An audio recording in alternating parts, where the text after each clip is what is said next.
I'm still at the Palo Alto Tower Well Pocket Park, if that's what I'm going to call it.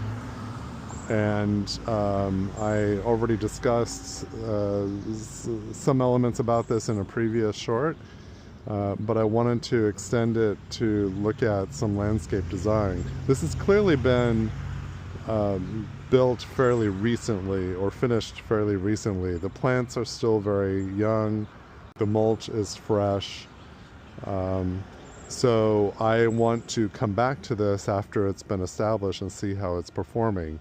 But I just wanted to point out one thing for landscape designers. Here clearly is you can see my shadow, access to this for maintenance. You know, it's got the bollard to prevent other vehicles from coming in. It's a removable bollard so that maintenance crews can remove it and then come into the site to do whatever they need to do. Now we're going to hear a train go by because this is a very busy place.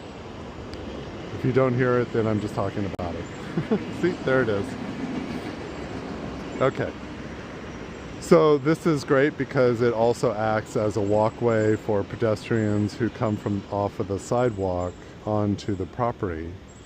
That said, as you walk along this path, it eventually turns and goes around this amazing old structure, concrete structure, but it doesn't get you back onto the pathway.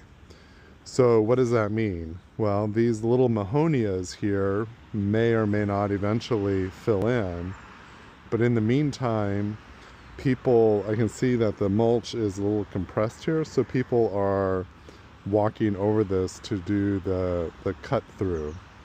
Is that necessarily a bad thing? Well, if we're trying to preserve space for landscape, then yeah, I would say it's a bad thing. But it means that it should have been planted more densely, or some temporary long-term barricade until the plants get established, so that isn't a problem.